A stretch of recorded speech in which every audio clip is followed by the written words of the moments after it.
everyone, Sarah Jean here. This little video is for Denise.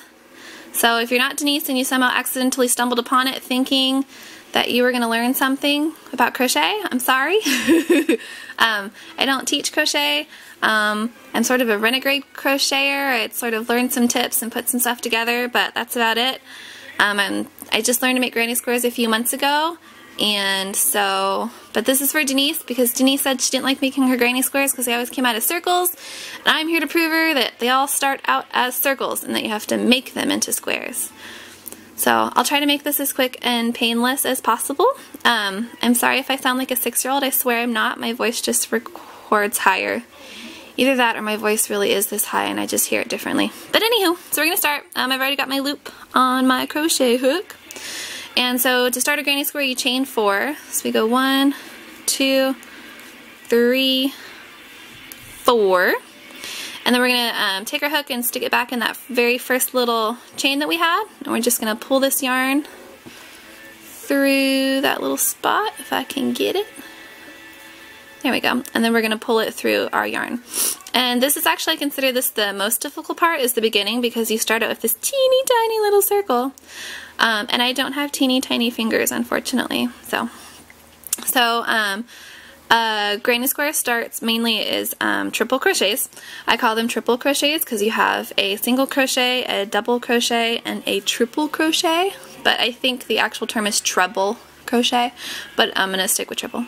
So for the first triple crochet, we're actually just going to chain 3, and that's going to count as a triple crochet. We're going to go back in the middle of the circle and do 2 more triple crochets to make it 3.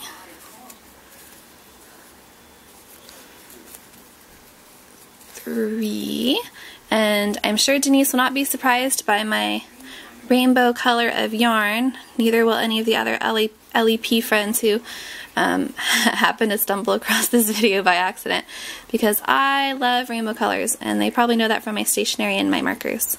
So we've got 1, 2, 3. We're going to just do a double chain. The double chain is what makes the space right here, which will be our corner hole. Now we do another 3 set of triples. So 1, 2, I'm trying to do this kind of slow so you can see what I'm doing, but I'm also trying to do it kind of fast so that YouTube takes the whole video. Cannot believe you talked me into a YouTube video, Denise. So there's 1, 2, 3. So then we're going to do a double chain again to create that pocket for the corner. And we do our next set of 3. Really love this yarn because it gradually changes different colors. So pretty. 3. So then we're going to do another double chain for that next corner pocket. And then this will be our final 3. 1. Oops, I lost it. 2 and 3. Then we're going to do our final double chain for our final little corner spot.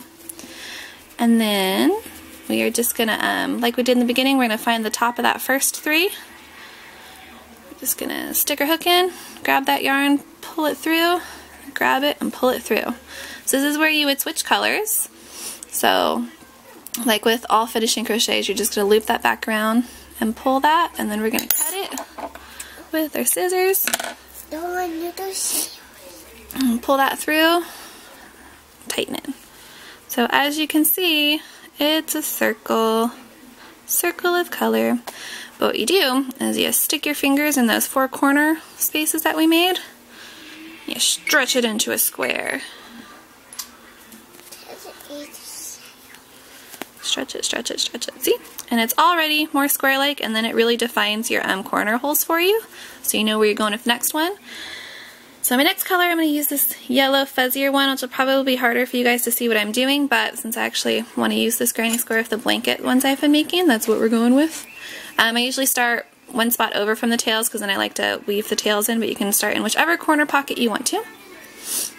This is kind of why I call myself a renegade crocheter, because I Oh, and I guess crafter. I try not to do anything like perfect. I don't care about things being perfect.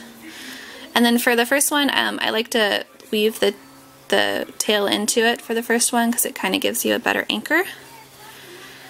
But then that's our first, and we do a chain of 3 just like we did before. That'll count as our first triple. And then you're going to do 2 sets of triples in every corner. 2 sets of 3. So that is 1, 2, 3. And then you're going to chain 2 to create that next square hole. And go back in and do another set. If you guys are seeing a lot of weird stuff in the background, sorry. This is my kitchen table, which is where I do all of my crafting. And I have a lot of projects going on, and so I've got like mountains of stuff. But I guess at least it's colorful, right? This is our third one. So now you've got 1, 2, 3, your hole for your next corner, 1, 2, 3. We're just going to chain 1 to get over to the next corner, and then we're going to do the same thing in the next corner. So 1, 2, 3, and then chain 2 again, so it creates that hole, and then another set of 3, 1, 2, 3. So we've got 2 corners done, yay! The reason I love granny squares is I'm sort of an instant gratification girl. When I first started crocheting, I really liked crocheting, do 1 chain, because I could make just rows and rows of things, and I could make scarves, and they were quick and easy. And that's kind of why I love granny squares, because you're making a little individual square, so you sort of get a sense of satisfaction after you've finished a square. And they're really great for like taking on the go in your purse, because you just take 2 little skeins of yarn and you don't have this like big old blanket or anything that you have to lug around with. Chain 2. So that's why I really like them, because they're easy to like knock out a couple on your lunch break at work, or sitting on the couch watching Downton Abbey. Yep, I mentioned Downton Abbey. 3. So we've got 1, 2, 3, 2 chain for the space, 1, 2, 3. It's gonna be our final one, so we'll just chain 1 to get over there. And we go back in for 1, 2, 3. And then we chain 2 to create that hole. This will be our final 3. 1. Oops, I lost it. Haha. 2. And 3. So to get back over to the beginning, we'll just chain the 1 like we've been doing the whole time. And we're going to jump over here. Just like in the beginning, you're going to find the top of that first tier. It's a little messier with this fluffy yarn, but it's there. And we're going to go in, find our yarn, pull it through our initial, pull that through, and we will cut, pull that through, tug on it. Still a little circular, but much more square, but you just stick your fingers in there like I said. And you stretch that out, and then it's like really easy to see the corner pockets. And so I usually do these rounds of 4, so then I would go back to the rainbow and do another set, and then back to the yellow and do a final set.